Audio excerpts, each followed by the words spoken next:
In this video, Dr. Jordan Peterson explains how to take responsibility for yourself and take on the world. The Greeks had the maxim, know thyself. How do we come to know ourselves in terms of our personalities and, more importantly, potential?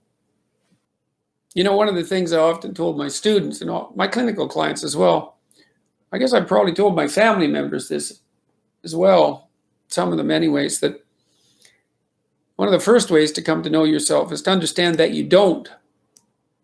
And that you also don't know the people you love very well, but we'll get to that. You know, you can learn to kind of watch yourself like you're watching a stranger, but you have to adopt a position. It's a position of radical humility, I would say, both humility in two senses. So one sense would be the humility of recognizing your ignorance. So you have to understand that you don't know who you are. And that's not easy to understand because you think you know. But then, you remember you can't control yourself very well. You're not very disciplined. You're full of flaws.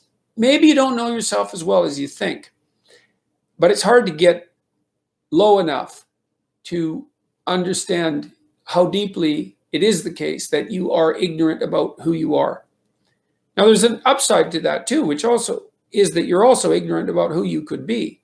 And so the discovery of that, is some reward for the horror of determining who you actually are. And then I would say, well, then you watch yourself, and you attend to your conscience and you watch yourself like you're watching a stranger. You watch what you say and you listen. And you think, well, what sort of person would say that? And how am I reacting emotionally when I'm communicating in that manner? Is that making me feel stronger or weaker? Is it filling me with shame? Is it helping my confidence? Am I laying out a lie? Am I deceiving myself and other people? Am I adopting this personality at parties that is designed to impress and to amuse, and it comes across as nothing but like self-centered narcissism? What are my dark fantasies? What are my aggressive fantasies? What is it that I'm willing to do? What am I interested in so that I'll spontaneously pursue it? What do I procrastinate about and why? What am I unwilling to do? What do I think is good? What do I congratulate myself for accomplishing? And what do I berate myself for failing to confront and to implement? Those are all incredibly complicated questions, and you don't know the answers to them. So that's a start. And then in terms of potential, well, you'll discover a little bit more about your potential as you discover who you are, especially the darker parts of yourself, because then you discover your potential for mayhem. There's some real utility in that. A discovery that you're dangerous. It's such a useful discovery. It's actually something that strengthens you, because the first thing that a realization like that can, in fact, produce is the ambition to incorporate that danger into a higher order personality, that dangerousness into a higher order personality. And that can make you implacable. That can make you someone who can say no when you need to say no. That can make you someone who won't avoid necessary conflict. And so that's unbelievably useful. And so that's one of the potentials that you might discover. The other thing you do to discover your potential is you challenge yourself. It's like Rule 4 in my book, 12 Rules for Life, is compare yourself to who you were yesterday and not to who someone else is today. And that's kind of a good way to start this. It's like, well, take a bit of a look at yourself and think about what's not so good that you could improve, that you should improve by your own standards, and that you would improve, and set yourself a little goal. Maybe you're not studying at all and you're at university, or maybe you're at work and you've got this stack of paper there, and you haven't looked at that damn stack for like a month, and you know that you should be, and you're bothering yourself at night because you're avoiding that. It's like, maybe think, well, I've avoided that stack of paper completely for 1 month. I'm quite a coward when it comes to whatever snakes might be hidden in that stack of paper. How about tomorrow I just like put that stack of paper in front of me on my desk and I glance through it for 15 seconds. See if I can do that.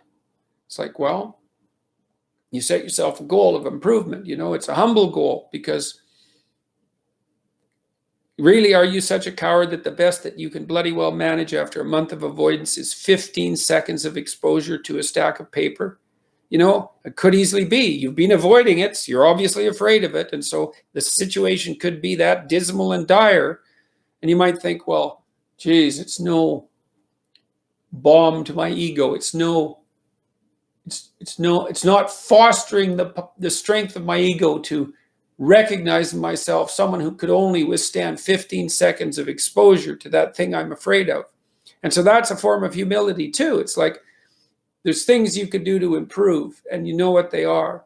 And there's small steps that you could take, that you might take, that would put you in that direction. And then the question is, are you big enough to take those small steps? Are you capable of grappling with the fact that you're fundamentally flawed to the point where you have to break things down into almost childlike steps in order to manage them?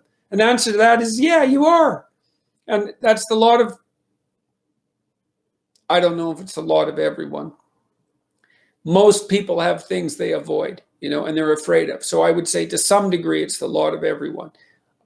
People vary in the degree to which they've conquered that. And you do meet people from time to time who are extraordinarily disciplined. But most of the time, they've got disciplined in exactly this manner. It's through slow, incremental improvement. And then you challenge yourself. It's like, well, could I do this? That would be better. And then you find out. And then you think, well, is there something slightly larger and more challenging that I could do that would be better?